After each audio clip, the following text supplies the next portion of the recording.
Karimnagar municipal politics లో నువ్వానేనా అన్నట్లు పోటీ జరుగుతోంది. రేపటి ఎన్నికల్లో మేయర్ పీఠంపై కూర్చునేదెవరని సర్వత్రా ఉత్కంఠ నెలకొంది. కాంగ్రెస్ బీజేపీ మధ్య టఫ్ ఫైట్ నడుస్తోంది. అభ్యర్థులు పార్టీలు మారుతుండటంతో క్షణక్షణం అంచనాలు మారుతున్నాయి. మరోవైపు కేంద్ర మంత్రి బండి సంజయ్, మంత్రి పొన్నం ప్రభాకర్ వ్యాఖ్యలు స్థానికంగా పొలిటికల్ హీట్ ను పెంచింది. రాష్ట్ర వ్యాప్తంగా కరీంనగర్ మేయర్ ఎన్నిక సస్పెన్స్ పై మరింత ఉత్కంఠ నెలకొంది. పలు మున్సిపాలిటీలోనూ చైర్మన్, వైస్ చైర్మన్ పదవులు ఎవరికి దక్కుతాయనేది ఉత్కంఠగా మారింది.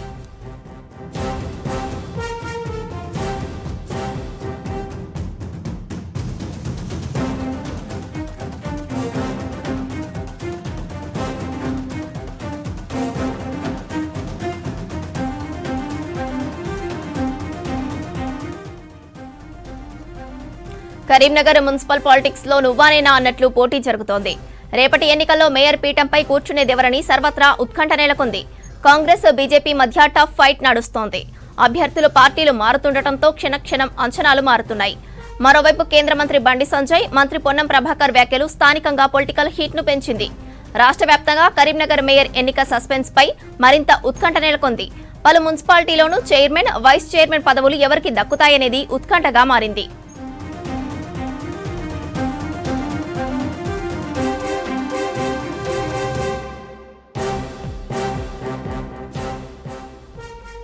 మరిన్ని డీటెయిల్స్ కరీంనగర్ నుంచి వెంకటేష్ అందిస్తారు. వెంకటేష్, కరీంనగర్ మేయర్ తో పాటు పలు మున్సిపాలిటీల్లో చైర్మన్లు, వైస్ చైర్మన్ల ఎన్నికపై ఉత్కంఠ కొనసాగుతోంది. అప్డేట్స్ ఏంటి?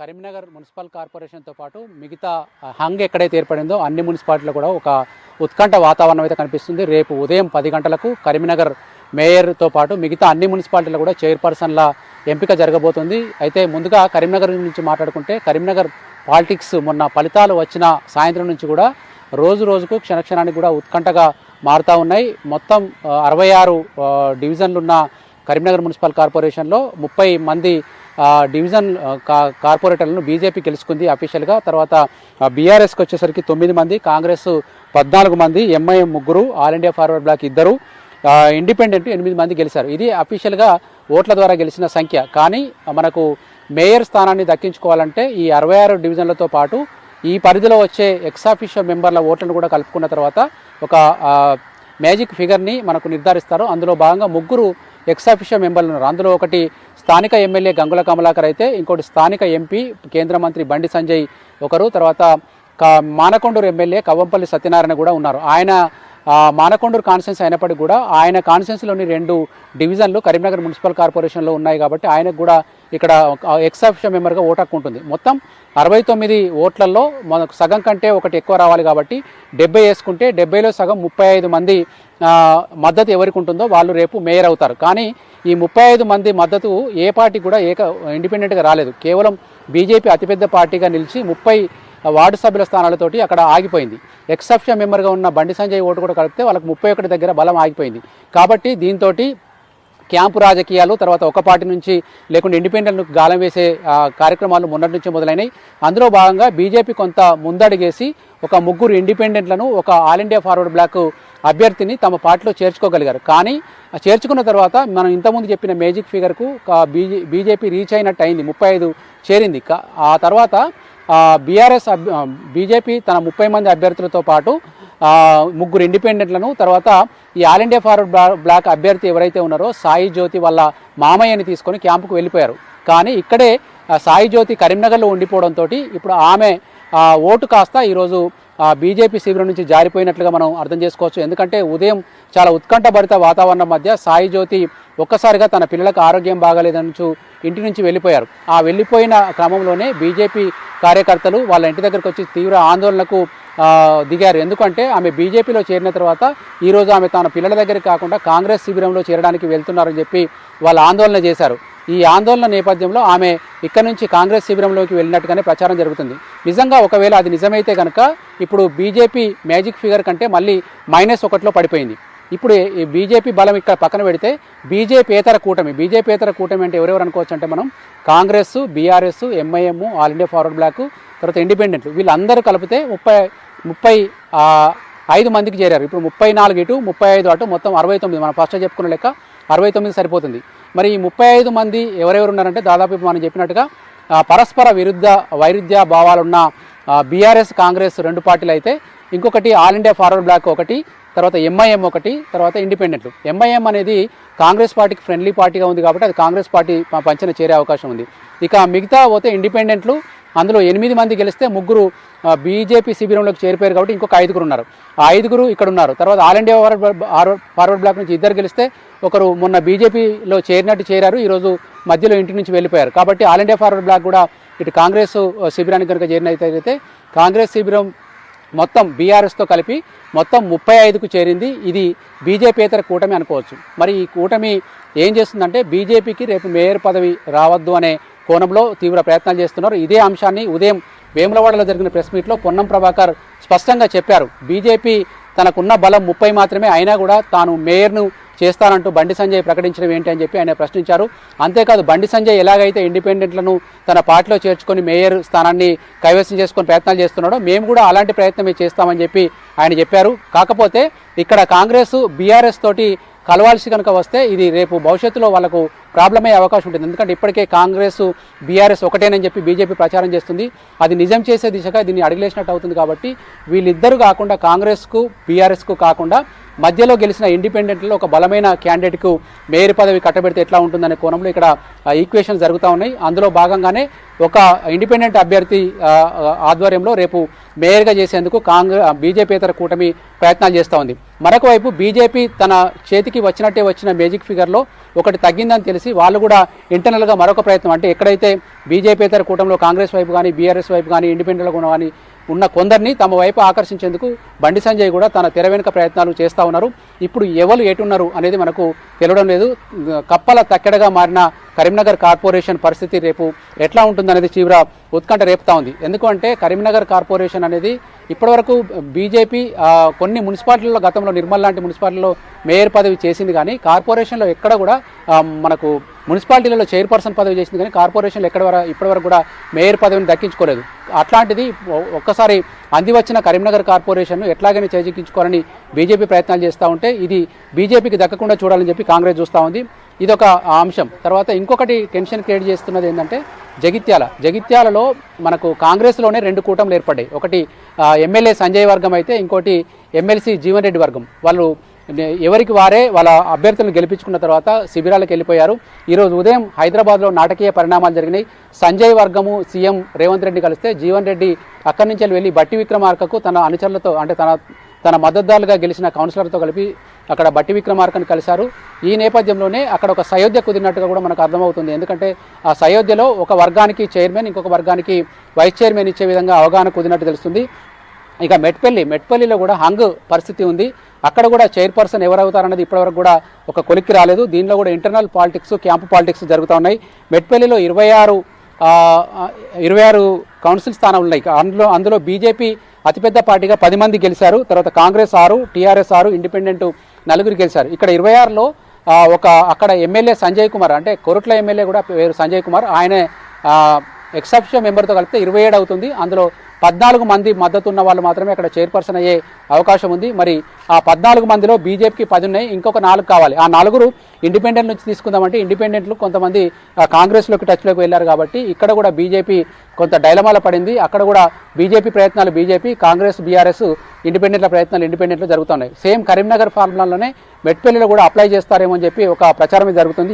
ఇది కూడా ఏం జరుగుతుంది అనేది రేపు ఉదయానికి కూడా తెలిసే అవకాశం ఉంది. అదేవిధంగా రాయకల్ అనేది చిన్న మున్సిపాలిటీ, 12 వార్డులు మాత్రమే ఉన్నాయి. ఇక్కడ కూడా బీజేపీ అతిపెద్ద పార్టీగా 5 కౌన్సిలర్ స్థానాలు గెలుచుకుంది. కాంగ్రెస్ 3, బీఆర్ఎస్ 3, ఇండిపెండెంట్ 1 గెలుచుకుంది. కాబట్టి ఇక్కడ కావాలంటే 7 కావాలి, కానీ బీజేపీకి 5 ఉన్నారు. అక్కడ కూడా క్యాంపు రాజకీయాలు నడుస్తూ ఉన్నాయి. ఇక కరీంనగర్ జిల్లా జమ్మికుంటలో కూడా 30 స్థానాలు ఉన్నాయి. ఇక్కడ Congress 10, BRS 12, independent 3, BJP 4, All India Forward Bloc 1 వచ్చింది. ఇక్కడ ఎవరికి కూడా మద్దతు రాలేదు. ఎందుకంటే 15 సగం చేస్తే 15 అవుతుంది. అక్కడ ఎక్స్-ఆఫీషియల్ మెంబర్గా కౌశిక్ రెడ్డి ఉన్నాడు, 16 ఉన్నాయి. కాబట్టి 16 మందికి అంటే ఒకటి ఎక్కువ 17 రావాలి. ఇక్కడ 17 మంది మద్దతు కావాలంటే ఎవరికి మద్దతు లేదు. ఇక్కడ కూడా ఒకరికొకరికి పొత్తు పెట్టుకునే విషయంలో అక్కడ తర్జన భర్జన జరుగుతూ ఉన్నాయి. మంత్రి పొన్నం ప్రభాకర్ ఎలాగైనా ఈ జమ్మికుంట స్థానాన్ని కాంగ్రెస్కు తీసుకోవాలని ప్రయత్నం చేస్తున్నారు. ఓవరాల్గానైతే ఒక కరీంనగర్ మున్సిపల్ కార్పొరేషన్ అతిపెద్ద టెన్షన్ క్రియేట్ చేస్తూ ఉంటే మిగతా మున్సిపాలిటీల్లో కూడా ఇట్లాంటి టెన్షనే ఉంది. అదేవిధంగా క్లియర్ మెజారిటీ వచ్చిన హుజరాబాద్లో మున్సిపల్ చైర్పర్సన్ కాంగ్రెస్కి అక్కడ క్లియర్ మెజారిటీ వచ్చింది, కాకపోతే అది ఎస్సీ మహిళకు రిజర్వ్ అయింది. అక్కడ 4 మహిళలు తమకు కావాలని చెప్పి అక్కడ పోటీ పడుతూ ఉన్నారు. అదేవిధంగా చొప్పదండిలో ఎస్సీ మహిళ ఉంది, అక్కడ కూడా 2 మహిళలు పోటీ పడుతూ ఉన్నారు. ఇక మిగతా ఇంకా క్లియర్ మెజారిటీ వచ్చింది చొప్పదండి హుజరాబాద్, ఇక్కడ మన కరీంనగర్ జిల్లాలకు వస్తే కనుక. అటు కొరుట్లలో కూడా కాంగ్రెస్కు క్లియర్ మెజారిటీ వచ్చింది, కానీ అక్కడ కూడా 4 మున్సిపల్ పదవి కోసం పోటీ పడుతూ ఉన్నారు. ఒకవైపు క్లియర్ మెజారిటీ వచ్చిన దగ్గర చైర్మన్ల మధ్య పోటీ ఉంటే, క్లియర్ మెజారిటీ లేని దగ్గర శిబిరాల మధ్య పోటీ నడుస్తూ ఉంది. అటు ఇటు జంప్స్ అవుతూ ఉన్నాయి, చాలా ప్రలోభ పర్వాలు అయితే జరుగుతూ ఉన్నాయి. కాబట్టి ఎవరి శిబిరాన్ని వాళ్ళు కాపాడుకునేందుకు ప్రయత్నం చేస్తున్నారు. ఇప్పుడు మన కరీంనగర్ మున్సిపల్ కార్పొరేషన్ ఆఫీస్ దగ్గర ఇదే ఆఫీస్లో రేపు ఉదయం 10 గంటలకు క్యాంపుల నుంచి నేరుగా అభ్యర్థులంతా ఇక్కడికి రాబోతున్నారు. వచ్చిన తర్వాత వాళ్లకు చేయి ఎత్తి ఓటు వేసే విధానాన్ని అమలు చేస్తారు. అంతకంటే ముందు పార్టీల వారిగా విప్పులు కూడా జారీ చేస్తారు. ఎందుకంటే మనం ఆల్రెడీ ఇవాళ ఉదయం చూసాం, ఆల్ ఇండియా ఫార్వర్డ్ బ్లాక్ తన గెలిచిన 2 అభ్యర్థులకు కూడా ఇంట్లోకి వెళ్ళి విప్పు జారీ చేసి వాళ్ళ ఇంటి ముందు నోటీసులు అంటించి వచ్చేశారు. ఆ విప్పుకు అనుగుణంగా ఓటేయాలని చెప్పి వాళ్ళు కోరుతా ఉన్నారు. అట్లాగే బీఆర్ఎస్ కావచ్చు, కాంగ్రెస్ కావచ్చు, తర్వాత మిగతా వాళ్ళు కూడా విప్పులు జారీ చేసి వాళ్ళ కౌన్సిలర్లకు కావచ్చు, కార్పొరేటర్లకు కావచ్చు ఓటు వేయాలని ఆదేశించే అవకాశం ఉంది. మరి ఆ విప్పుకు అనుగుణంగా ఓటేస్తారా లేదా, లేకుంటే ఆత్మ ప్రబోధన సారం ఓటేస్తారా, లేకుంటే ఎవరు క్యాంపులో ఉండి వచ్చి చెయ్యి ఎత్తకుండా ఇంకొక దానికి ఎత్తుతారా అనేది చాలా ఆసక్తికర పరిణామాలు చోటు చేసుకొని మొత్తంగా ఉత్కంఠ కొనసాగుతోంది స్రవంతి ఇక్కడ కరీంనగర్లో. రైట్ వెంకటేష్.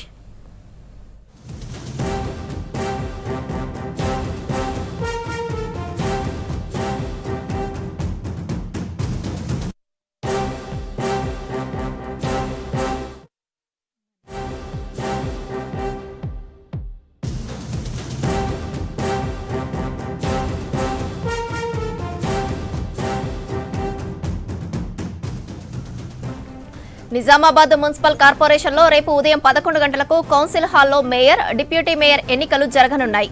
దీంతో మేయర్ ఎన్నికకు అన్ని ఏర్పాట్లు పూర్తి చేశారు అధికారులు. కార్పొరేటర్లతో పాటు ఎక్స్ అఫీషియా సభ్యులకు మాత్రమే హాల్లో ప్రవేశం కల్పించనున్నారు. ముందుగా కార్పొరేటర్ల ప్రమాణ స్వీకారం అనంతరం మేయర్, డిప్యూటీ మేయర్ ఎన్నికలు చేతులెత్తి ఓటింగ్ విధానంలో నిర్వహించనున్నారు. రాజకీయంగా ఉత్కంఠ రేపుతున్న ఈ ఎన్నికపై రాష్ట్ర వ్యాప్తంగా ఆసక్తి నెలకొంది. మరింత సమాచారం రజనీకాంత్ అందిస్తారు. రజనీకాంత్, నిజామాబాద్ మేయర్ సహా మున్సిపాలిటీలో చైర్మన్ ఎంపికకు పార్టీలు ఎలాంటి పావులు కదుపుతున్నారు?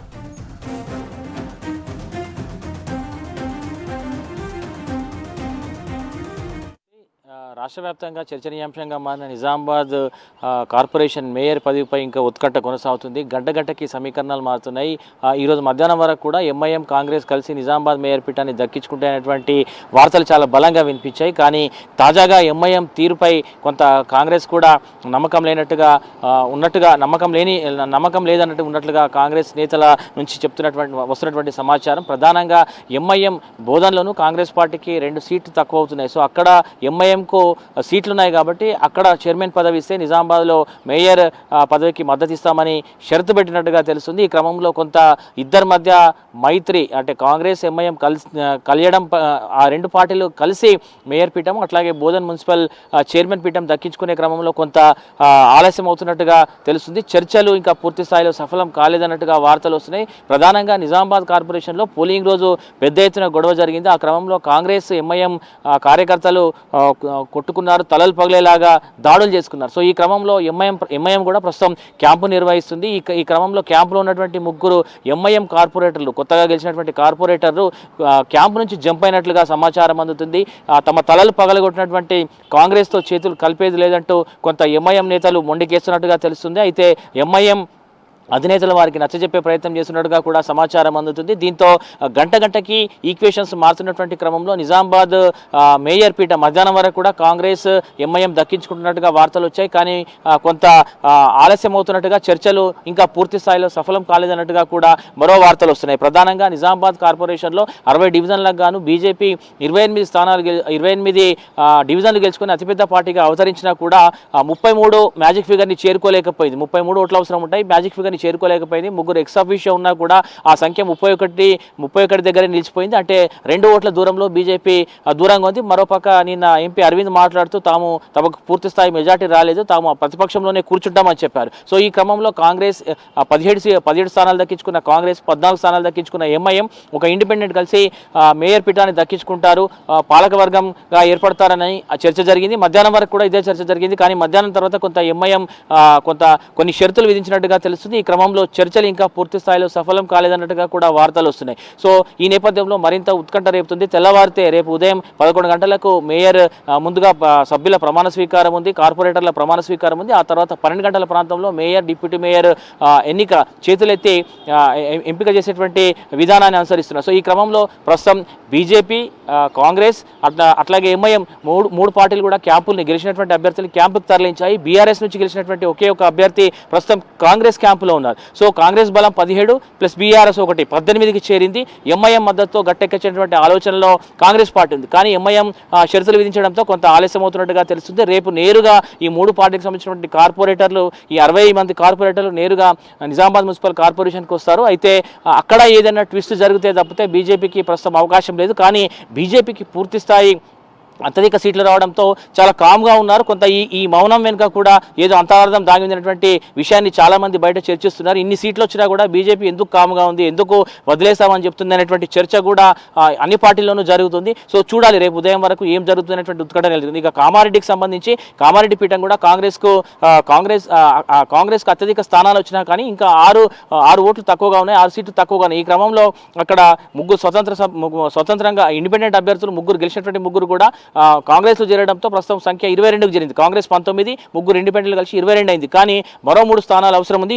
ఈ మధ్యాహ్నం బీఆర్ఎస్ పార్టీకి చెందినటువంటి 4 కౌన్సిలర్లు కాంగ్రెస్లో చేరినట్టుగా కొంత లీక్లు ఇచ్చారు. కానీ మళ్ళీ సాయంకాలానికి చూస్తే మళ్ళీ ఒక ప్రెస్ నోట్ రిలీజ్ చేసి తాము ఇంకా బీఆర్ఎస్లోనే కంటిన్యూ అవుతున్నాం, బీఆర్ఎస్ క్యాంపులో ఉన్నామని చెప్పారు. సో అక్కడ కూడా ప్రస్తుతం కామారెడ్డి కూడా ఇంకా ట్విస్ట్ కొనసాగుతుందని చెప్పొచ్చు, ఇంకా ఉత్కంఠ రేపుతుందని చెప్పొచ్చు. ఇక బోధన్కు సంబంధించి బోధన్లో 38 స్థానాలు ఉన్నటువంటి బోధన్ మున్సిపాలిటీలో 17 స్థానాలతో కాంగ్రెస్ పార్టీ అతిపెద్ద పార్టీగా అవతరించింది. కానీ అక్కడ 3 ఓట్లకు దూరంలో ఉంది. అయితే ఇండిపెండెంట్గా గెలిచినటువంటి ఒక అభ్యర్థి ప్రస్తుతం కాంగ్రెస్ క్యాంప్లో ఉన్నారు. సో దీంతో కాంగ్రెస్ ఫిగర్ 18కి చేరుకుంది. మరో 2 ఓట్లు అవసరం ఉంటాయి. అక్కడ సుదర్శన్ రెడ్డికి ఎక్స్ ఆఫీషియో ఓటు ఉంది. సో 19కి కాంగ్రెస్ పార్టీ ఫిగర్ చేరుకుంది. ఇంకొక ఓటు అవసరం ఉంటుంది. అక్కడ ఎంఐఎంకు స్థానాలు వచ్చాయి కాబట్టి ఎంఐఎం మద్దతు కోరేటువంటి అవకాశం ఉంది, మద్దతు కోరుతున్నట్టుగా కూడా తెలుస్తుంది. కానీ బోధన్లోనూ నిజామాబాద్ లాగే గొడవలు జరిగినటువంటి నేపథ్యంలో అక్కడ కూడా తమకు చైర్మన్ పదవి ఇస్తే మద్దతు ఇస్తామని చెప్తున్నట్టుగా కొంత వార్తలు వస్తున్నాయి. సో ప్రస్తుతం ఎంఐఎం చాలా కీలకంగా మారింది. నిజామాబాద్ కార్పొరేషన్తో పాటు బోధన్లో ఎంఐఎం చాలా కీలకంగా మారగా అటు కామారెడ్డికి సంబంధించి కాంగ్రెస్ చైర్మన్ పీఠం దక్కించుకోవాలంటే బీఆర్ఎస్ ఇండిపెండెంట్ చాలా కీలకంగా మారారు. సో మొత్తం మీద నిజామాబాద్ జిల్లాలో ఒక కార్పొరేషన్తో పాటు 7 మున్సిపాలిటీలకు సంబంధించి ఒక కార్పొరేషన్, 2 మున్సిపాలిటీలు మిగిలిపోయాయి. మిగతా 5 చోట్ల కాంగ్రెస్ పార్టీ సంబంధించినటువంటి కాంగ్రెస్ పార్టీ మిగతా 5 మున్సిపాలిటీని హస్తగతం చేసుకుంది. కానీ నిజామాబాద్ కార్పొరేషన్లో కాంగ్రెస్కు ప్రస్తుతం అవకాశం ఉన్నా ఎంఐఎంతో ఇంకా పూర్తి స్థాయి చర్చలు జరగలేనటువంటి విషయం తెలుస్తుంది. సో ఎట్లాంటి షరతులు ఉన్నాయి, ఏం జరుగుతుందనేటువంటిది తెలియట్లేదు. బోధన్కు సంబంధించి చైర్మన్ అభ్యర్థిని సీల్డ్ కవర్లో ప్రకటిస్తామని అధిష్టానం చెప్పినట్టుగా కాంగ్రెస్ నేతలు బాహాటంగానే చెప్తున్నారు. సో కామారెడ్డికి సంబంధించి ఇంకా బీఆర్ఎస్ నుంచి 4 జాయిన్ అయ్యారా లేదా అనేటువంటిది కూడా క్లారిటీ లేదు. ఒకసారి జాయిన్ అయినట్టుగా, ఒకసారి జాయిన్ కాలేనట్టుగా ప్రకటనలు వస్తున్నటువంటి నేపథ్యంలో కొంత అక్కడ కూడా ఉత్కంఠ నెలకొంది. సో మొత్తం మీద నిజామాబాద్ కార్పొరేషన్తో పాటు కామారెడ్డి మున్సిపాలిటీ, బోధన్ మున్సిపాలిటీలను ట్విస్ట్ ఇంకా కొనసాగుతుంది. ఆ ఉత్కంఠ ఇంకా కంటిన్యూ అవుతుంది. రేపు ఉదయం 11 గంటలకు నిజామాబాద్ కార్పొరేషన్తో పాటు కామారెడ్డి, బోధన్ మున్సిపాలిటీలోనూ రేపు సభ్యుల ప్రమాణ స్వీకారం, ఆ తర్వాత mayor, deputy mayor, chairman, vice చైర్మన్ల ఎంపిక ఉంది. సో ఇదంతా కూడా చాలా ఉత్కంఠంగా ఉంది. సభ్యులంతా కూడా నేరుగా క్యాంపుల నుంచి ఆయా మున్సిపాలిటీలు, కార్పొరేషన్లకు చేరుకునేటువంటి అవకాశం ఉంది. కాబట్టి ఎక్కడ కూడా ఎట్లాంటి సమాచారం అందట్లేదు. సో వచ్చిన తర్వాత వారు ఎవరికి ఓటేస్తారు, సో క్యాంపులో ఉన్నందుకు ఆ పార్టీకి అనుగుణంగా వేస్తారా, లేకపోతే వారు ఇతరత్ర చర్చలు జరిపి వేరే వారికి ఓటేస్తారనేటువంటి ఒక ట్విస్ట్ కూడా నెలకొంది. అంత ఉత్కంఠ అన్ని పార్టీలు కూడా, ముఖ్యంగా కాంగ్రెస్ పార్టీ ఈ 3ని దక్కించుకుంటే ఉమ్మడి జిల్లాను క్లీన్ స్వీప్ చేసినట్టుగా అవుతుంది. సో కాంగ్రెస్ పార్టీ చాలా సీరియస్గా ఉంది. నిజామాబాద్ కార్పొరేషన్పై ఎట్లయినా కాంగ్రెస్ జెండా ఎగరేయాలనేటువంటి ఒక ఆలోచన ఉంది. కాబట్టి ఖచ్చితంగా మేయర్ పీఠాన్ని దక్కించుకుంటామని చెప్తున్నా కూడా ఎంఐఎం తీరుతో కొంత ఇబ్బంది పడుతున్నట్టుగా తెలుస్తుంది. సో అట్లాగే కామారెడ్డి, బోధన్లోనూ ఇదే సమస్య ఉంది. కాబట్టి రేపు ఎంఐఎం సభ్యులు అవుట్రైట్గా కాంగ్రెస్కు మద్దతు ఇస్తారా, లేకపోతే ఇంకేమైనా ట్విస్టులు ఉంటాయా చూడాల్సినటువంటి అవసరం ఉంది. ఒకవేళ అట్లాగే అదే జరిగితే ఎంఐఎం కనుక గైర్హాజరు అయితే రేపు వచ్చినటువంటి సభ్యుల ప్రమాణ స్వీకారం చేసి మరోసారి వాయిదా వేసేటువంటి అవకాశం కూడా ఉందని అధికారులు చెప్తున్నటువంటి సిచ్యువేషన్ కనిపిస్తుంది. కాబట్టి ఇంకా నిజామాబాద్ కార్పొరేషన్తో పాటు కామారెడ్డి మున్సిపాలిటీ, బోధన్ మున్సిపాలిటీ మీద ఇంకా ఉత్కంఠ ఉందని చెప్పొచ్చు. Sravanthi. Thank you Rajinikanth.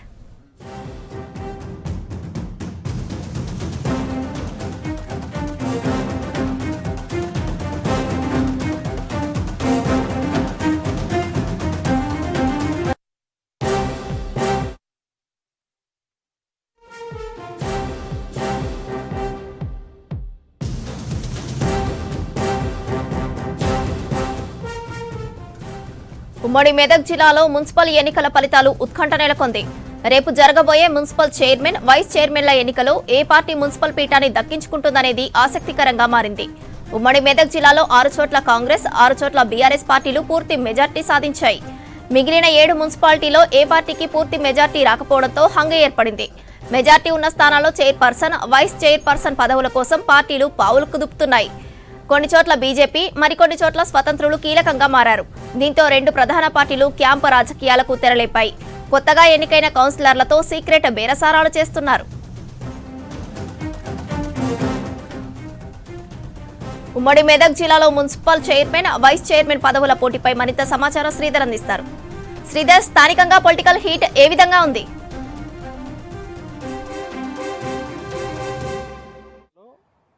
Tough fight జరిగింది కాంగ్రెస్ బీఆర్ఎస్ మధ్య.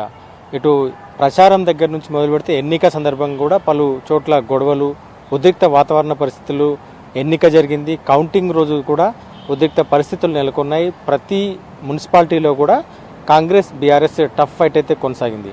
ప్రత్యేకించి ఇటు సంగారెడ్డి జిల్లా తీసుకుంటే, సంగారెడ్డి జిల్లాలో 11 మున్సిపాలిటీలు తీసుకుంటే 11 మున్సిపాలిటీల్లో ఇటు సంగారెడ్డి, సదాశివపేట ఈ 2 మున్సిపాలిటీల్లో అయితే కాంగ్రెస్ స్పష్టమైన మెజారిటీ లభించింది. ఇక్కడ మరి అభ్యర్థులను కూడా కాంగ్రెస్ పార్టీ ప్రకటించింది. ముందు నుంచి కూడా ప్రచారంలోనే ఈ 2 మున్సిపాలిటీలకు సంబంధించినటువంటి ప్రచార సందర్భంలోనే చైర్మన్లు కావచ్చు, వైస్ చైర్మన్ ఇక్కడ ఎలాంటి వివాదం లేకుండానే ఇక్కడ మెజారిటీ వచ్చింది. అభ్యర్థులను కూడా జగ్గారెడ్డి ప్రకటించారు. ఇక్కడ సంగారెడ్డికి సంబంధించినటువంటి కూన వనిత కావచ్చు, ఇటు సదాశివపేటకు సంబంధించి అంజమ్మ, ఈ 2 పేర్లను ప్రచారంలోనే వీరిద్దరు చైర్మన్లు అంటూ ప్రకటించారు. తర్వాత ఇప్పుడు మెజారిటీ వచ్చింది. సో ఇది కొంత ఎట్లాంటి వివాదం లేకుండా ఇక్కడ అయితే ఈ రేపటి ఎన్నిక జరగనుంది, మున్సిపల్ చైర్మన్ ఎన్నిక జరగనుంది.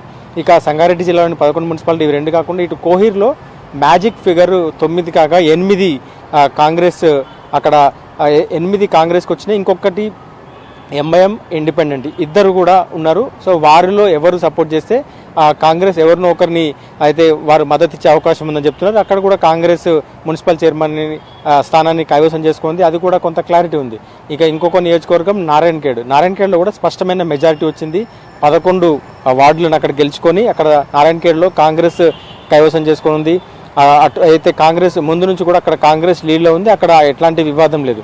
ఇక ఆందోళన నియోజకవర్గం మంత్రి దామోదర్ రాజనరసింహ నియోజకవర్గం, అక్కడ కూడా స్పష్టమైన మెజారిటీ వచ్చింది. 3 మాత్రమే బీఆర్ఎస్కి వచ్చినాయి. మిగిలిన స్థానాలన్నీ కూడా అయితే కాంగ్రెస్ గెలుచుకోగా అక్కడ కూడా కాంగ్రెస్ అభ్యర్థి కాంగ్రెస్ సంబంధించినటువంటి మున్సిపల్ చైర్మన్ గా ఉన్నట్టు కూడా అది కూడా క్లియర్గా ఉంది.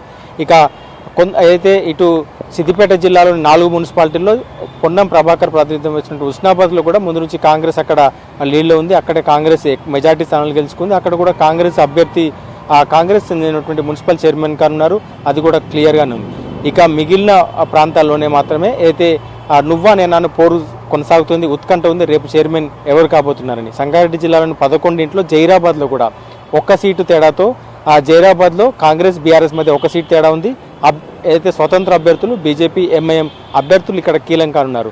సో జైరాబాద్లో కూడా రేపు ఎవరు చైర్మన్ కాబోతున్నారనే ఒక ఉత్కంఠ అయితే ఉంది. ఇక్కడ 10 ఏళ్లుగా మున్సిపల్ ఎన్నికలు జరగలేదు కోర్టు కేసుల కారణంగా. 10 ఏళ్ల తర్వాత జరిగిన ఎన్నికలో ఓటర్లు స్పష్టమైన తీర్పు ఇవ్వకుండా అయితే 2 పార్టీలకు కూడా సమానమైన వార్డులు వచ్చినాయి. 1-2 వార్డుల తేడాతో అయితే స్పష్టమైన అక్కడ అయితే ఎమ్మెల్యే ఓటు కూడా అక్కడ ఉంది. ఎమ్మెల్యే అక్కడ బీఆర్ఎస్ ఎమ్మెల్యే మాణిక్రావు ఉన్నారు. అక్కడ ఆయన ఓటు కూడా ఉంది. సో ఇది రేపు అక్కడ చైర్మన్ ఎవరు కాబోతున్నారనే ఉత్కంఠ అయితే ఇంకా కొనసాగుతుంది. ఇటు సంగారెడ్డి జిల్లాలోని మేజర్గా ఇటు పటాన్చెరు నియోజకవర్గంలోని పటాన్చెరు ప్రాంతం నుండి ఔటర్ రింగ్ రోడ్ ఆనుకొని ఉన్న నియోజకవర్గాల్లో ఎక్కువగా బీఆర్ఎస్ కొంత ప్రభావం కనిపించింది. Congress tough fight, Congress BRS మధ్య టఫ్ ఫైట్ నడిచింది. గడ్డపోతంలో చాలా క్లారిటీగా అయితే కొత్త మున్సిపాలిటీలు ఇవన్నీ కూడా రింగ్ రోడ్ కానుకొని ఉండే ఇక్కడ చాలా క్లారిటీగా బీఆర్ఎస్కు మెజారిటీ స్థానాలు లభించినాయి. అక్కడ బీఆర్ఎస్ అభ్యర్థి రేపు చైర్మన్ కానున్నట్టు కూడా వారు చెప్తున్నటువంటి పరిస్థితి. మరోవైపు గుమ్మడిదల కావచ్చు, ఇటు ఇంద్రేశంలో కూడా అయితే స్థానిక ఎమ్మెల్యే కూడా మైపాల్ రెడ్డి ఎక్కడో ఒక ధర ఓటు వినియోగించుకొని ఎక్సఫీషియో ఓటు వినియోగించుకొని అక్కడ కూడా బీఆర్ఎస్ మున్సిపల్ స్థానాన్ని కైవసం చేసుకునే అవకాశం ఉందని చెప్తున్నారు.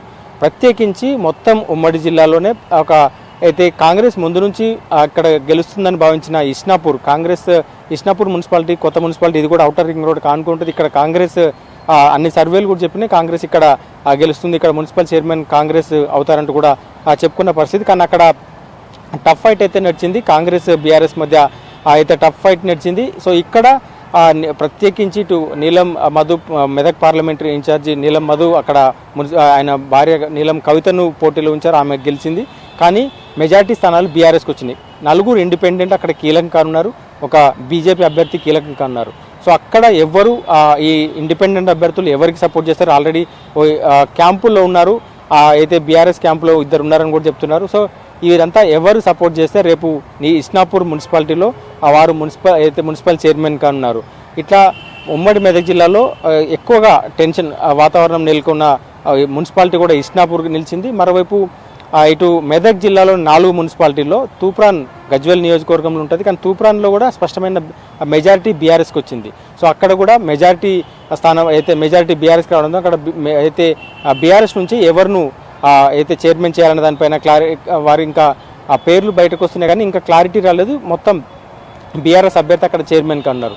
ఇక రామాయంపేట మెదక్ జిల్లాలోని 4 మున్సిపాలిటీలో రామాయంపేటలో స్పష్టమైన మెజారిటీ కాంగ్రెస్కి వచ్చింది. అక్కడ కాంగ్రెస్ అభ్యర్థి ఆల్రెడీ ముందుగానే ప్రకటించారు, అక్కడ కూడా కాంగ్రెస్ అభ్యర్థి మున్సిపల్ చైర్మన్గా ఉన్నారు, అది కూడా లాంఛనప్రాయంగా ఉంది.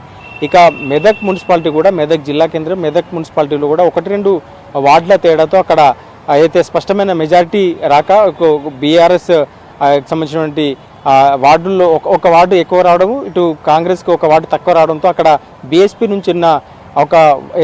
నుంచి గెలిచినటువంటి ఒక ward member ward councillor already అయితే మైనపల్లి హనుమంతరావు సమక్షంలో కాంగ్రెస్లో చేరారు. సో ఇక్కడ కూడా కొంత ఉత్కంఠ ఉంది, ఇక్కడ కూడా పేర్లు బయటకు రావడం లేదు. మరో మున్సిపాలిటీ మెదక్ జిల్లాలోని నర్సాపూర్ కూడా చాలా అయితే ఉత్కంఠభరితంగా సాగింది. అక్కడ బీజేపీ 4 స్థానాలను గెలుచుకుంది, 4 వార్డులను గెలుచుకుంది. కాంగ్రెస్ అయితే కాంగ్రెస్ కూడా అక్కడ కాంగ్రెస్ బీఆర్ఎస్ మధ్య అన్నట్టుగా ఉంది. అక్కడ బీఆర్ఎస్ తక్కువ ఓట్లు గెలుచుకున్నప్పటికీ కూడా సో కాంగ్రెస్ బీజేపీ అన్నట్టు కూడా నర్సాపూర్లో ఉంది. సో నర్సాపూర్ దానిపైన కూడా కొంత క్లారిటీ రావడం లేదు, అది కూడా ఉత్కంఠ రేపుతుంది. మొత్తం ఉమ్మడి మెదక్ జిల్లాలోని 19 మున్సిపాలిటీల్లో దాదాపుగా ఈ సంగారెడ్డి జిల్లాలోని 5 మున్సిపాలిటీలు చాలా క్లారిటీగా ఉన్నాయి. దాంతోపాటు సిద్దిపేట జిల్లాలోని హుస్నాబాద్ కూడా కొంత క్లారిటీ ఉంది. కానీ మిగతా చోట్ల మాత్రం కొంత సస్పెన్స్ అయితే ఉంది. దాదాపు అందరూ కొత్తగా గెలిచిన కౌన్సిలర్ అందరూ కూడా ఇప్పుడు ఆల్రెడీ క్యాంపులో ఉన్నారు. క్యాంపుల్లో కూడా రాజకీయాలు రసవత్తరంగా సాగుతున్నాయి. ఆల్రెడీ నువ్వా నేనా ఎవరిని చైర్మన్ చేయాలన్న దానిపైన క్యాంపులో కూడా అయితే మల్లగులాలు నడుస్తున్నాయి. అక్కడ ప్రత్యేకించి నియోజకవర్గ స్థాయి నేతలు కావచ్చు, రాష్ట్ర నేతలు కూడా ఇదొక అయితే ఛాలెంజింగ్గా ఉన్నటువంటి పరిస్థితి ఉంది, ఎవరిని చైర్మన్ చేయాలనే దానిపైన. ఇటు మెదక్ మున్సిపాలిటీలో ఇందాక చెప్పుకున్నట్టు బీఆర్ఎస్కు 15, కాంగ్రెస్కు 15, బీఆర్ఎస్ 15, కాంగ్రెస్ 15 ఉన్నాయి, అంటే ఒకరి చేరికతో. సో ఇక బీజేపీ 2 ఉన్నాయి, ఆ 2 ఎవరు సపోర్ట్ చేస్తారు అనే దానిపైన క్లియర్గా ఉంది. ఇక్కడ కూడా చైర్మన్ అభ్యర్థి ఎవరనే దానిపైన ఇంకా క్లారిటీ రాలేదు. ఇందాక చెప్పుకుంటూ నర్సాపూర్ మున్సిపాలిటీలో 15 వార్డులకు గాను కాంగ్రెస్ 6, బీఆర్ఎస్ 5, బీజేపీ 4 సీట్లను గెలుచుకుంది. ఇక్కడ కూడా ఎవరు మున్సిపల్ చైర్మన్ కానున్నారనే దానిపైన స్పష్టత రాలేదు. ఇక్కడ రామాయంపేట మున్సిపాలిటీ ఇందాక చెప్పుకున్నట్టు గజవాడ లావణ్య కాంగ్రెస్ అభ్యర్థి, సో ఇక్కడ చైర్మన్ అవుతున్నట్టు కూడా ఆ పేర్లు బయటకు వస్తున్నాయి. ఆ క్యాంపులో ఉన్న నేతలు కావచ్చు, ఇక్కడ ఆల్రెడీ మెజార్టీ స్థానాలు కాంగ్రెస్ గెలుచుకుంది కాబట్టి ఇక్కడ అవుతున్నట్టు చెప్తున్నారు. ఇటు తూప్రాన్ మున్సిపాలిటీలో మెజార్టీ ఇటు 9 స్థానాలను బీఆర్ఎస్ గెలుచుకుంది కాబట్టి ఇక్కడ కూడా జనరల్ మహిళా రిజర్వేషన్ ఉంది. 3 మహిళా కౌన్సిలర్లు పోటీలో ఉన్నారు, పేర్లపైన ఇంకా కూడా స్పష్టత రాలేదు. సో ఇక సిద్దిపేట జిల్లాలోని ఎస్సీ జనరల్ అయినటువంటి హుస్నాబాద్ దానిపైన కూడా దండు లక్ష్మి, బూరుగుల లలిత, బత్తుల స్వరూప, దండి లక్ష్మి కొంత అవకాశాలు ఎక్కువగా ఉన్నట్టు కూడా హుస్నాబాద్ నుంచి పేర్లు వస్తున్నాయి. సో ఇటు దుబ్బాక మున్సిపాలిటీలో కూడా ఫస్ట్ నుంచి బీఆర్ఎస్ అక్కడ లీడ్లో ఉంది. సో ఇక్కడ కూడా బండి శ్రీలత, శ్రీరామ్ సంగీత అన్నట్టు కొన్ని పేర్లు బయటకు వస్తున్నాయి. కానీ ఎక్కడైతే క్యాంపులో ఇంకా దానిపైన క్లారిటీ రావడం లేదు. అయితే గెలిచిన ప్రతి వార్డు కౌన్సిలర్ కూడా నేను చైర్మన్ అవుతా అంటూ కూడా ఎవరికి వారు పోటీలో ఉంటున్నారు. వారిని నచ్చ చెప్పేందుకు నేతలు తలలు పట్టుకుంటున్న పరిస్థితి. గజ్వేల్లో కూడా ఆ గజ్వేల్ మున్సిపాలిటీలో మొత్తం 20 వార్డులకు గాను 11 వార్డులను అయితే బీఆర్ఎస్ గెలుచుకొని స్పష్టతనిచ్చింది. అక్కడ కూడా బీఆర్ఎస్ సంబంధించినటువంటి చైర్మన్ అవుతారంటూ కూడా ప్రచారం వినిపిస్తుంది. అక్కడ కూడా ఇద్దరు ముగ్గురు కౌన్సిలర్ల పేర్లు బయటకు వినిపిస్తున్నాయి. చైర్మన్ అవుతున్నారంటూ కూడా కళ్యాణ్ ఆకర్, పద్మాబాయి కావచ్చు, గంగిశెట్టి చందన, బొగ్గు సప్న, ఇట్లా ఈ ముగ్గురు పేర్లు అక్కడ వినిపిస్తున్నాయి. అక్కడ కూడా ఎవరు చైర్మన్ అవుతారంటే కూడా ఇంకా ఉత్కంఠ కొనసాగుతుంది. అక్కడ రేపు మధ్యాహ్నం కల్లా క్లారిటీ రానుంది. ఇక్కడ జైరాబాద్ మున్సిపాలిటీ ఇందాక ఎప్పుడు ఇక్కడ మ్యాజిక్ ఫిగర్ 19 కాగా కాంగ్రెస్కు 14 వచ్చినాయి. సో చైర్మన్ రేస్లో అయితే ఇక్కడ ఇండిపెండెంట్ మద్దతు కావచ్చు, ఎంఐఎం మద్దతుతో చైర్మన్ గూనెల్లి కవిత కావచ్చు, మహమ్మద్ జాఫర్ ఈ కాంగ్రెస్ రెబల్ క్యాండిడేట్ ఉన్నారు. సో వీళ్ళిద్దరు ఎవరు కానున్నారు దానిపైన ఇంకా క్లారిటీ రాలేదు. నేతల చర్చల మధ్య ఇంకా కొనసాగుతున్నాయి. ఇటు కోయిర్ మున్సిపాలిటీ కూడా అశోక్ తర్వాత శిరీష వీళ్ళిద్దరు పేర్లు కూడా వినిపిస్తున్నాయి. సో ఇది ఇక్కడ కాంగ్రెస్ మున్సిపల్ చైర్మన్ కైవసం చేసుకునే అవకాశం ఉంది. దాదాపు క్లారిటీ ఉంది. అక్కడ కాంగ్రెస్ నుంచే మున్సిపల్ చైర్మన్ కన్నారు, వారి ఇద్దరు పేర్లు ఎవరో ఒకరు. సో బీఆర్ఎస్ నుంచి కూడా ఇక్కడ ఇటు గడ్డపోతారం మున్సిపాలిటీ ఎస్సీ రిజర్వ్డ్, ఇక్కడ సంపూర్ణ మెజార్టీ వచ్చింది బీఆర్ఎస్కు. ఇక్కడ కూడా అయితే శుష్క కావచ్చు, నిరుడి ప్రభావిత వీళ్ళిద్దరు పేర్లు కూడా బయటకు వస్తున్నాయి. కానీ క్యాంపు రాజకీయాల్లో ఉన్నవారు కావచ్చు, వారందరిపైన ఇంకా కూడా ఎవరికి వారు ఆశలు పెంచుకుంటున్నారు, ఎవరికి వారి ప్రయత్నాలు ముమ్మరం చేస్తున్నారు. ఇటు సంగారెడ్డి మున్సిపాలిటీ ఇందాక చెప్పినట్టు కూన వనిత వైస్ చైర్మన్గా షఫీయుద్దీన్ పేరు ఆల్రెడీ ప్రచారం సమయంలోనే జగ్గారెడ్డి ప్రకటించారు. సదాశివపేట మున్సిపాలిటీ కూడా చైర్మన్ అంజమ్మ, తర్వాత వైస్ చైర్మన్ రేణుక, వీరిద్దరు పేర్లు కూడా ప్రకటించారు. సో ఓవరాల్గా ఉమ్మడి మెదక్ జిల్లాలో 19 మున్సిపాలిటీల్లో కొన్ని మున్సిపాలిటీలు చాలా అవుట్రైట్ డిసిజన్ వచ్చింది. దాదాపు 7 మున్సిపాలిటీల్లో కాంగ్రెస్ చాలా క్లారిటీగా ఉంది. సో ఇటు సంగారెడ్డి జిల్లాలో ప్రత్యేకించి సంగారెడ్డి జిల్లాలో 11 కావచ్చు, మెదక్ జిల్లాలో 4, సిద్దిపేట జిల్లాలో 4.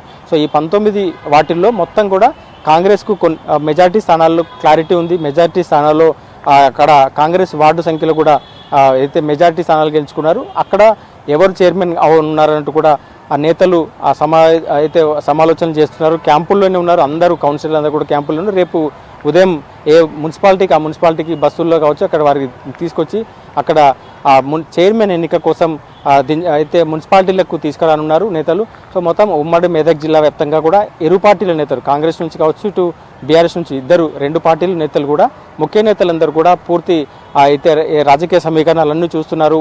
ఇండిపెండెంట్ అభ్యర్థులు కీలకంగా ఉన్నారు, బీజేపీ అభ్యర్థులు కీలకంగా ఉన్నారు, కొన్ని చోట్ల ఎంఐఎం అభ్యర్థులు కూడా కీలకంగా ఉన్నారు. సో వాళ్ళు చాలా చోట్ల వైస్ చైర్మన్ పదవి కూడా అడుగుతున్నారు. సో చైర్మన్ పదవి అడుగుతున్నారు. సో రేపు మధ్యాహ్నం కల్లా మొత్తం ఉమ్మడి మెదక్ జిల్లాలోని 19 మున్సిపాలిటీలపైన క్లారిటీ వచ్చే అవకాశం ఉంది. రైట్ శ్రీధర్. ఎంఐఎం కోట బైన్సాలో పతంగి పార్టీకి స్వతంత్రులు ఎదురు తిరుగుతున్నారు. చైర్మన్ పీఠం లక్ష్యంగా పావులు కదుపుతున్నారు. ఎంఐఎంకు దక్కకుండా అడ్డుకుంటున్నారు స్వతంత్రులు. ఖానాపూర్, కాగజ్ నగర్లో ఎవరికి పదవులు లభిస్తాయో అని సర్వత్రా ఉత్కంఠ నెలకొంది. ఉమ్మడి ఆదిలాబాద్ జిల్లాలో ఉత్కంఠ రేపుతున్న మున్సిపల్ చైర్మన్, వైస్ చైర్మన్ ఎన్నికపై స్పెషల్ స్టోరీ.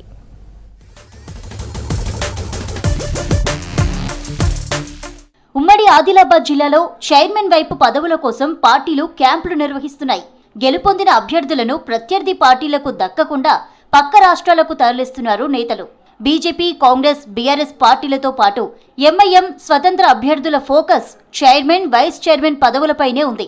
దీంతో బేరసారాలు కొనసాగుతున్నాయి.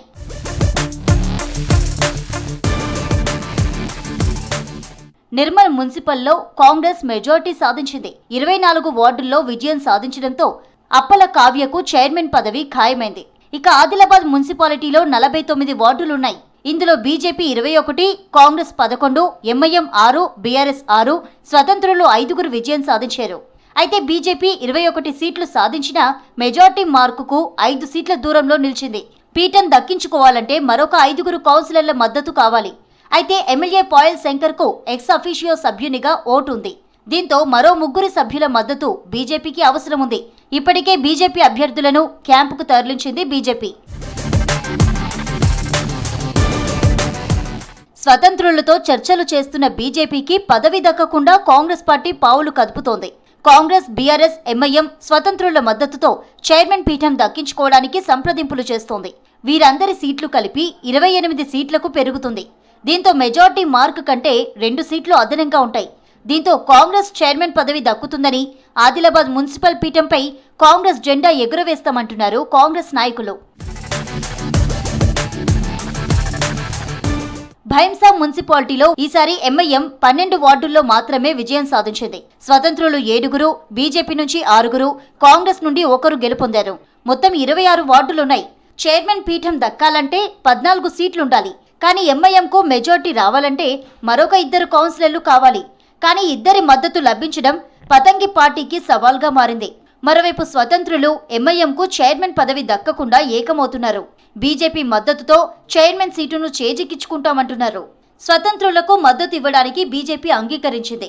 ఆదిలాబాద్ ఎక్స్ అఫీషియో సభ్యునిగా నమోదు చేసుకున్న ఎంపీ నగేష్ తన ఓటును భైంసాకు మార్చాలని అధికారులకు దరఖాస్తు చేసుకున్నారు.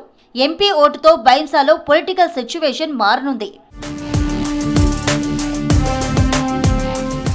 రాజకీయ పార్టీలు చైర్మన్ పదవుల కోసం తీవ్రంగా పోటీ పడుతున్నాయి. ఒక పార్టీ నుంచి మరొక పార్టీకి వచ్చేలా బేరసారాలు సాగిస్తున్నారు నేతలు. ఎవరు ఎటు వెళ్తారనేది స్థానికంగా హాట్ టాపిక్ అయింది. ఈ ప్రలోభాల మధ్య చైర్మన్, వైస్ చైర్మన్ పదవులు ఎవరికి దక్కుతాయో చూడాలి మరి.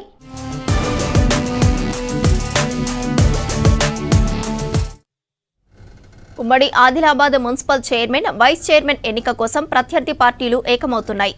బైన్సాలో ఎంఐఎంను దెబ్బతీసేందుకు స్వతంత్రులతో బీజేపీ చేతులు కలుపుతోంది. నిర్మల్లో కాంగ్రెస్ మెజార్టీ సాధించగా చైర్మన్ స్థానం ఖాయమైంది.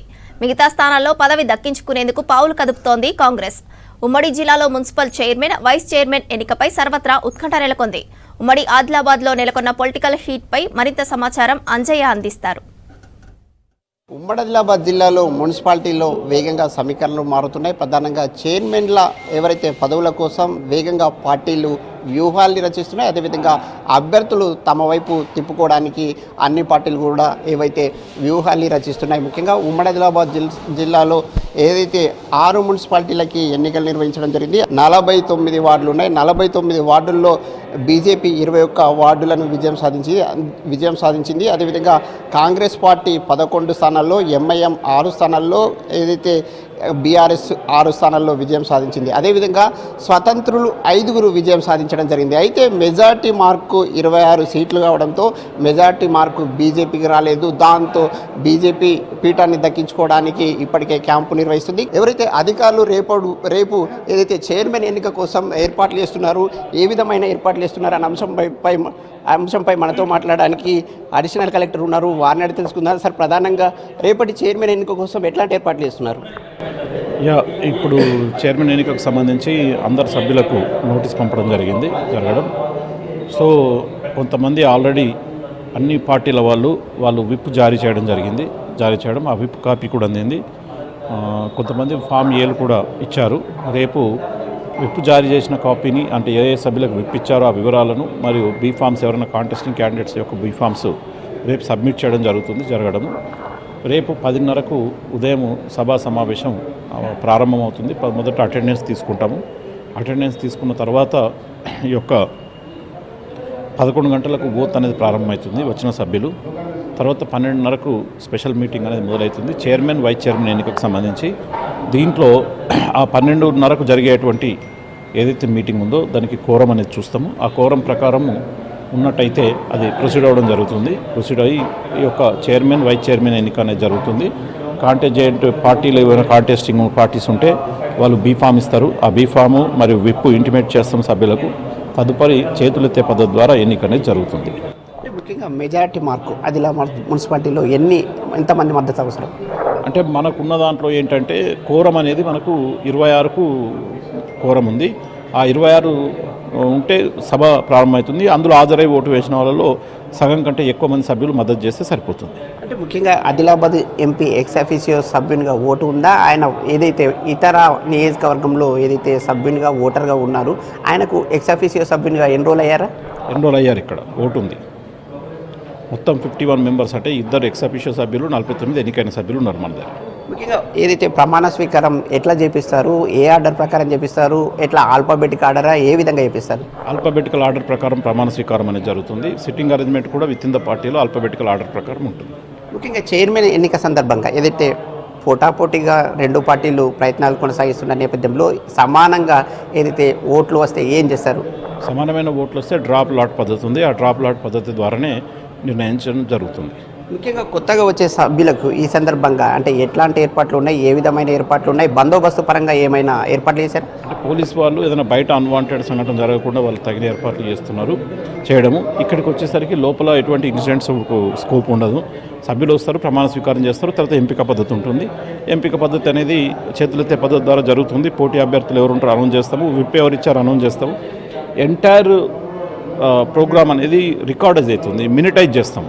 మినిటైజ్ చేయడం ద్వారా ఏమవుతుందంటే ఎవరైనా విప్ ఉల్లంఘన జరిగినా అవన్నీ కూడా తదుపరి రికార్డ్స్లో వస్తాయి. సో కాబట్టి ఎటువంటి ఇన్సిడెంట్ జరగకుండా ఎన్నికలు ప్రశాంతంగా అయినాయి, కౌంటింగ్ ప్రశాంతంగా అయింది. ఇది కూడా ప్రశాంతంగా పూర్తి చేస్తామని పూర్తి నమ్మకం ఉంది. ముఖ్యంగా ఏదైతే ఈ ఎన్నికకు సంబంధించి వీడియో రికార్డింగ్ ఏర్పాటు చేశారా? వీడియో రికార్డింగ్ ఉంది. ఇంకోటి ఏంటంటే జిల్లా యంత్రాంగం అంటే కలెక్టర్ గారు మీడియా కవరేజ్ అనుమతి కూడా ఇచ్చారు. ఒక సపరేట్గా గ్యాలరీ ఏర్పాటు చేస్తున్నాం మీడియా వాళ్ళకు, వాళ్ళు ఇక్కడ మీడియా కవరేజ్ కూడా ఉంటుంది. ఈ అడిషనల్ కలెక్టర్ రాజేశ్వర్ చెప్తున్నమాట ముఖ్యంగా చైర్మన్, వైస్ చైర్మన్ ఎన్నిక కోసం పూర్తి స్థాయిలో ఏర్పాట్లు చేశామని ఆయన చెప్తున్నారు. ముఖ్యంగా మనం చూస్తున్న ఏదైతే Adilabad municipal chairman, vice chairman ఎన్నిక కోసం ప్రత్యేకంగా ఏర్పాట్లు చేయడం జరిగింది. అయితే డిఎస్పీ కూడా మనతో పాటు ఉన్నారు, వారిని తెలుసుకుందాం. ఈ సందర్భంగా ఎట్లాంటి బందోబస్తు ఏర్పాటు చేస్తారన్న అంశాన్ని వారిని తెలుసుకుందాం. సార్, ఈ సందర్భంగా చైర్మన్ ఎన్నిక సందర్భంగా ఎట్లాంటి బందోబస్తు ఏర్పాటు చేస్తారు? రేపు municipal chairman, vice chairman election ఉంది కాబట్టి దానికి గౌరవ ఎస్పీ అఖిల్ మహాజన్ ఐపీఎస్ గారి ఆదేశం మేరకు 3 అంచెల భద్రత ఏర్పాటు చేయడం జరిగింది. ఈ సందర్భంగా ఎవరైతే మిగతా వాళ్ళు నిబంధనలు ఉల్లంఘిస్తే ఏమైనా చర్యలు చేపట్టారా? 144 సిఆర్పిసి, ఇప్పుడు కొత్తది 163 బిఎన్ఎస్ఎస్ ఆల్రెడీ ఎగ్జిస్టింగ్ ఉన్నది, అది అమల్లో ఉన్నది. తర్వాత 30 పోలీస్ యాక్ట్ కూడా ఉన్నది. కాబట్టి దయచేసి ఈ మన ఇక్కడ ఎక్కడైతే ఎలక్షన్ జరుగుతుందో దీని చుట్టుపక్కల ప్రాంతాలు కానీ ఆదిలాబాద్ పట్టణంలో కానీ ఎక్కడ కూడా గుమిగూడవద్దు. ర్యాలీలు, గుమిగూడడం అవన్నీ కూడా చేస్తే చట్ట ప్రకారం చర్యలు తీసుకోబడతాయి. ర్యాలీలు తీయాలనుకుంటే పోలీస్ పర్మిషన్ తీసుకొని తర్వాత మేము ఇస్తాం పర్మిషన్, కానీ రేపు మాత్రం ఎవరు తీసినా అని వారిపై చట్టపరమైన చర్యలు తీసుకుంటాం. శాంతియుతమైన వాతావరణంలో నిర్వహించడానికి ఏర్పాట్లు చేస్తున్నామని చెప్తున్నారు. ముఖ్యంగా 144 సెక్షన్ను అమలు చేస్తున్నాం. అదేవిధంగా సెక్షన్ను అమలు చేయడంతో పాటు 3 అంచెల బందోబస్తు ఏర్పాటు చేసి చైర్మన్, వైస్ చైర్మన్ ఎన్నికను ప్రశాంతంగా నిర్వహిస్తామని ఎన్నికలకు సంబంధించిన అధికారులు చెప్తున్నారు. అదేవిధంగా పోలీసులు చెప్తున్న పరిస్థితి కనిపిస్తుంది. కెమెరామెన్ విఠల్తో అంజయ్య, V6 న్యూస్, ఆదిలాబాద్ జిల్లా. ఓరుగల్లులో మహాశివరాత్రితో భక్తి పారవస్యంగా మారింది. హనుమకొండలోని 1000 స్తంభాల ఆలయం, రామప్ప, సిద్ధేశ్వర ఆలయం భక్తులతో కిటకిటలాడుతోంది. మహాలింగార్చన నిర్వహిస్తున్నట్లు అర్చకులు తెలిపారు. మట్టితో 365 శివలింగాలు చేసి ప్రత్యేక అభిషేకాలు చేస్తున్నట్లు తెలిపారు. మహాశివరాత్రి సందర్భంగా ఆలయాలపై మరింత సమాచారం వరంగల్ నుంచి కృష్ణమోహన్ అందిస్తారు. కృష్ణమోహన్, వరంగల్లో మహాశివరాత్రి వేడుకలు ఎలా జరుగుతున్నాయి?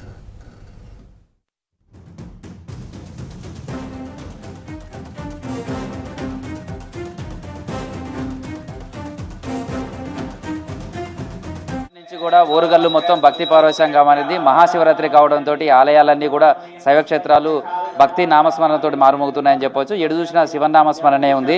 అయితే శివుడికి సంబంధించినటువంటి ప్రత్యేకంగా ఈ రోజంతా పూజలు చేయడం, అభిషేకాలు చేయడం, స్వామివారిని శక్తి కొలిది పూజించడం అని చేస్తారు. దీంతో మొత్తం ఆలయాలన్నీ కూడా ఎడు చూసిన భక్తులతోటి కిటకిలాడుతున్నాయి. సేమ్ టైంలో శివరాత్రి అంటేనే శివుడి జన్మించినటువంటి రోజు.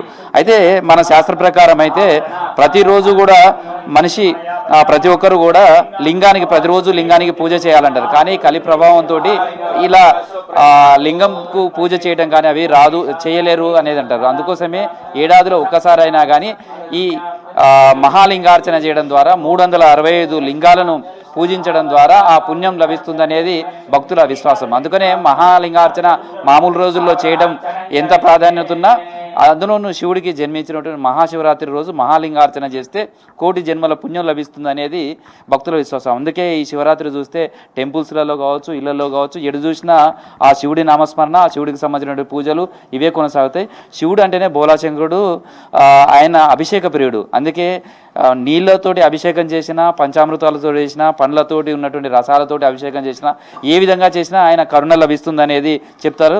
అయితే ఈ మహాలింగార్చనకు సంబంధించి కూడా చూస్తే బంగారంతో చేసిన శివలింగాన్నా లేకపోతే వెండితో చేసిన శివలింగమా, ఏ శివలింగానికి పూజ చేస్తే ఎలాంటి ఫలితాలు వస్తాయి అంటారు, ఇలా చేస్తారు. కానీ మట్టితోటి చేసే శివలింగానికి పూజ చేస్తేనే అలాంటి అత్యంత పుణ్యం లభిస్తుందనేది చెప్తుంటారు. అయితే మహాలింగార్చనకి కూడా చూస్తే 12 ఆవరణలు ఉంటాయి.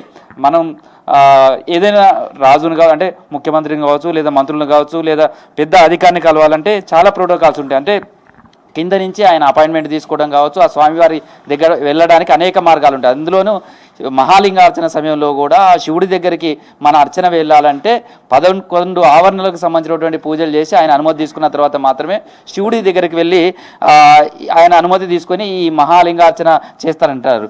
అయితే అసలు మహాలింగార్చన చేయటం వల్ల ఎలాంటి పుణ్యం లభిస్తుంది? ఈ మహాలింగార్చన మామూలు రోజులు చేసేదానికి, ఈ శివరాత్రి రోజు చేయడానికి ఉన్నటువంటి ప్రాధాన్యత, దీన్ని కూడా తెలుసుకునే ప్రయత్నం చేద్దాం. అసలు మహాలింగార్చన అంటే ఉదయం నుంచి కూడిస్తే టెంపుల్స్ అన్నీ కూడా భక్తి పారవశ్యంగా మారాయి. శివుడికి అభిషేకం చేస్తున్నారు, రకరకాల పూజలు చేస్తున్నారు, ఇవాళ ఉపవాసం ఉంటారు, తర్వాత జాగరణ చేస్తారు. కానీ మహాలింగార్చననే ఎందుకు చేయాలి? నమశివాయ. ఈరోజు శివరాత్రి మహోత్సవం. శివరాత్రి రోజు ఎవరైతే భక్తులు ఆ శివుణ్ణి ఆరాధన చేస్తారో, అర్చిస్తారో, అభిషేకం చేస్తారో, వారికి ఏ కోరికలున్నా కానీ ఆయన భోలాశంకరుడు మీరన్న విధంగా ఏది కావాలంటే అది స్వామివారు మనకు ఇస్తాడు. అందులో ఈ సందర్భంలో అనేక మంది దేవాలయాలకు వెళతారు, అభిషేకం చేసుకుంటారు, ఇంట్లో ఉన్నటువంటి లింగాలకు అభిషేకం చేసుకుంటారు. ఈ సందర్భంలో ఇక్కడ చేస్తున్నటువంటి కార్యక్రమం మహాలింగార్చన అనగా ఏమిటి అనంటే, ప్రతి మానవుడు కూడా తారతమ్యం లేకుండా పుట్టినవాడు ప్రతివాడు కూడా రోజు ఒక లింగాన్ని మట్టితోని చేసుకుని అభిషేకం చేయాలి అని మనకు శాస్త్ర వచనం ఉంది. కానీ కలి ప్రభావం వలన మనం చేయలేకపోతూ ఉన్నాము. ఈ సందర్భంలో మహాలింగార్చన అంటే 365 లింగాలు ఉంటాయి.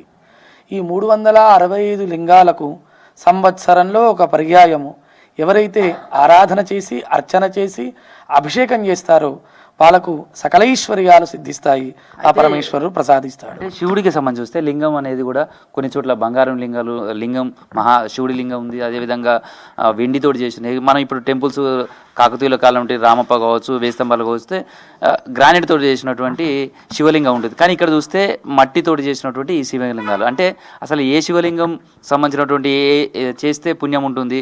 బంగారం శివలింగాన్నే పూజ చేయాలా? మట్టితోటి శివలింగానికి పూజ చేసినా, అభిషేకం చేసినా అంతటి పుణ్యం వస్తుందా? పరమాత్ముడు అందరికీ సమానమే అని మనకు శాస్త్రవచనాలు అనేకం కనబడుతూ ఉన్నాయి. ప్రతి వాడు చేసుకోవాలి. అంటే వాడు బంగారు లింగాన్ని కానీ వెండి లింగంతో కానీ చేసుకోలేడు. అందునిమిత్తమై అందుగురించే పరమేశ్వరునికి ఏ లింగాన్ని అర్చిస్తే విశేషమైనటువంటి పుణ్యం లభిస్తుంది అని అంటే, మనకు పుట్టమన్నుతో చేసినటువంటి లింగము, దాన్ని ముర్లింగార్చనైన అనగా మట్టితో చేసినటువంటి లింగానికి ఎవరైతే పూజ చేస్తారో, అభిషేకం చేస్తారో సమస్తమైనటువంటి కోరికలన్నీ కూడా నెరవేరుతాయి. అదే చాలా విశేషము అని మనకు శాస్త్రవచనం ఉంది. సో ఈ మహాలింగార్చన కావచ్చు, జాగరణ కావచ్చు, జాగరణ అనేది కూడా ఇప్పుడు ఆ పట్టు విడవటం అనేది ఏదైతే దీక్షగా తీసుకుంటారో అది ఎట్లా చేస్తారు? సహజంగా ఏమని చెప్తుంది శాస్త్రం అంటే, ఉపవాసం చేయాలి అని శాస్త్రం చెప్తుంది. అందరు ఏం చేస్తున్నారు అంటే, సహజంగా పొద్దున్న నుంచి రాత్రి వరకు ఉపవాసం చేస్తాము, మేము ఏమీ తీసుకోము, నీళ్లు మాత్రమే తాగుతాము అని అంటారు. కానీ శాస్త్రంలో ఉపవాసానికి అర్థం చెప్తూ ఉపసమీతే వాసః ఉపవాసః అని శాస్త్రం చెప్తుంది. అంటే అలా కాదు, స్వామివారికి దగ్గరగా ఉంటూ స్వామివారి యొక్క కీర్తనలు, భజనలు చేయడమే ఉపవాసము, సమీపంలో ఉంటూ చేయండి అని శాస్త్రవచనం. మీరు అన్న విధంగా ఇప్పుడు జాగరణ చేయాలి. ఏ విధంగా చేయాలి అని అంటే, తప్పకుండా ఈరోజు మొత్తం కూడా స్వామివారి దగ్గరలో స్వామివారి భజన చేస్తూ స్వామివారి సన్నిధానంలో ఉంటూ, ఎందుకు అంటే కలువు నామస్మరణాత్ అంటే నామస్మరణ మాత్రమే కలుయుగంలో చేయాలి. అందునిమిత్తమై స్వామివారి యొక్క నామస్మరణ చేస్తూ స్వామివారి సమీపంలో ఉండాలి అని శాస్త్రం చెప్తూ ఉంది.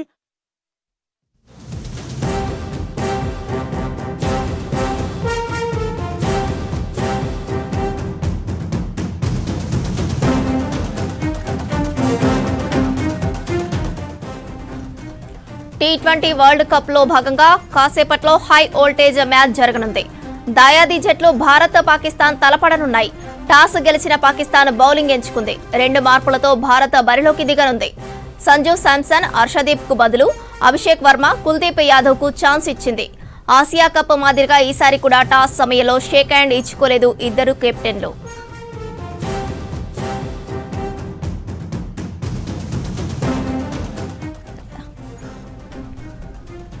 ఇదే విషయంపై మరింత సమాచారం అనిల్ అందిస్తారు. అనిల్, మ్యాచ్ అప్డేట్స్ ఏంటి?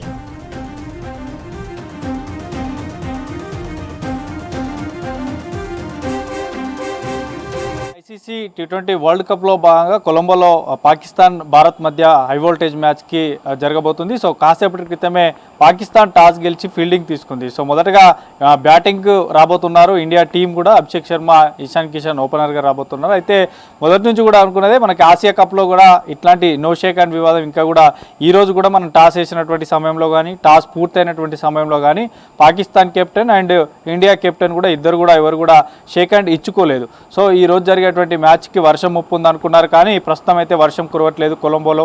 సో మనకి ఈ మ్యాచ్ మొత్తం కూడా వర్షం జరగకుండానే కొనసాగేటువంటి అవకాశం ఉంటుంది. సో ప్రజెంట్ అయితే అంతా కూడా వాతావరణ శాఖ వివరాల ప్రకారం మాత్రం ఇప్పటికైతే వర్షం కురవట్లేదు. సో రాబోయే 2 గంటల పాటు కూడా వర్షం కురవదంటూ కూడా కొంత సమాచారం ఉంది. అయితే ఈ పిచ్ ఇప్పుడు మనకి ఏదైతే టాస్ గెలిచినటువంటి పాకిస్తాన్ ఫీల్డింగ్ తీసుకున్నారు కాబట్టి సో వారు మొత్తం కూడా ఆ టీంలో 5 స్పిన్నర్లు ఉన్నారు. సో మెయిన్గా తారిక్ మనం చూసాం గత మ్యాచెస్లో కూడా. సో తారిక్ను టార్గెట్ చేసేటువంటి అవకాశం ఉంటుంది మన ఇండియా బ్యాట్స్మెన్. సో తారిక్ కీలకం కానున్నాడు ఈ పాకిస్తాన్ టీంలో.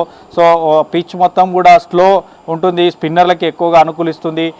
స్పిన్నర్లకు కొంత అడ్వాంటేజ్గా ఈ యొక్క కొలంబోలో ఉన్నటువంటి పిచ్ ఉంటుంది. సో ప్రేమదాస్ స్టేడియంకి మొత్తం కూడా ఇండియా అండ్ పాకిస్తాన్కి సంబంధించిన క్రికెట్ అభిమానులు చేరుకున్నారు. సో స్టేడియం మొత్తం కూడా ఫుల్ అయిపోయినట్టు కూడా కనిపిస్తుంది. అయితే ఈ మరికొద్ది సేపట్లో మ్యాచ్ ప్రారంభం కూడా కాబోతుంది కాబట్టి సో ఈ మొత్తం మ్యాచ్ కూడా మనకి బౌలింగ్ ఎక్కువగా స్పిన్నర్ల పైన ఆధారపడేటువంటి అవకాశం ఉంటుంది. ఇక మరోవైపు ఇండియా టీమ్కి సంబంధించి కూడా కొంత చేంజెస్ ఉన్నాయి. సో నమీబియా జరిగినటువంటి మ్యాచ్లో అభిషేక్ శర్మ కొంత అనారోగ్య కారణాల వల్ల ఆడలేదు. సో ఈ రోజు యథావిధిగా మళ్ళీ జట్టులోకి వచ్చాడు. తర్వాత హర్షదీప్ ప్లేస్లో కుల్దీప్ యాదవ్ను తీసుకున్నారు. ఎందుకంటే పిచ్ అడ్వాంటేజెస్ అంటే పిచ్ స్పిన్నర్లకు అడ్వాంటేజ్గా ఉంది కాబట్టి కుల్దీప్ని తీసుకున్నారు. ఇటు కుల్దీప్తో పాటు వరుణ్ చక్రవర్తి చూసాం ఏషియన్ కప్లతో పాటు గత మ్యాచ్లో కూడా చాలా వికెట్లు తీసినటువంటి సందర్భం చూసాం. కాబట్టి వరుణ్ చక్రవర్తి, ఇటు అక్షర్ పటేల్, కుల్దీప్ యాదవ్, సో 3 స్పిన్నర్లతో పాటు ఇటు బుమ్రా తర్వాత మనకి దూబే ఉన్నాడు, పాండ్యా ఉన్నారు. సో ఈ 3 పేసర్లు తర్వాత 3 స్పిన్నర్లతో ఈరోజు బరిలోకి దిగారు. సో మొత్తం యంగ్స్టార్స్ ఈ మ్యాచ్కి అంతా సిద్ధమైపోయింది. యంగ్స్టార్స్ బరిలోకి దిగబోతున్నారు. ఇక మరోవైపు 2 టీమ్స్ కూడా ఇటు ఇండియా పాకిస్తాన్ ఇప్పటికీ 2 మ్యాచెస్ గెలిచి సో ఇప్పటికే చెరో 4 పాయింట్లతో ఉన్నారు. కాబట్టి సో ఈరోజు జరిగేటువంటి మ్యాచ్ మాత్రం వర్షం కనుక అంటే మళ్ళీ మ్యాచ్ ప్రారంభమైన తర్వాత వర్షం ఎక్కువగా వస్తే మాత్రం సో మధ్య ఈ లీగ్ దశ కాబట్టి మ్యాచ్ని రద్దు చేసి చెరొక పాయింట్ ఇస్తారు. అప్పుడు సూపర్ 8కి 2 టీమ్స్ కూడా చేరుకుంటాయి. కానీ ప్రజెంట్ అయితే వర్షం లేదు కాబట్టి మ్యాచ్ జరుగుతుంది. సో పూర్తిగా కూడా మ్యాచ్కి సంబంధించి మాత్రం స్పిన్నర్ల పైన ఎక్కువగా ఈరోజు అవకాశం ఉంటుంది. ఎక్కువ వారే పర్ఫార్మెన్స్ కనబరిచేటువంటి అవకాశం ఉంటుంది. ఇక మరోవైపు 2 టీంలకు సంబంధించి మాత్రం గతంలో ఎందుకంటే ఇప్పుడు టీ20 వరల్డ్ కప్ అనేది 2 దేశాలలో జరుగుతుంది, ఇటు ఇండియాలో అటు శ్రీలంకలో. కాబట్టి పాకిస్తాన్ మ్యాచ్లు అన్నీ కూడా శ్రీలంకలో ఆడుతుంది.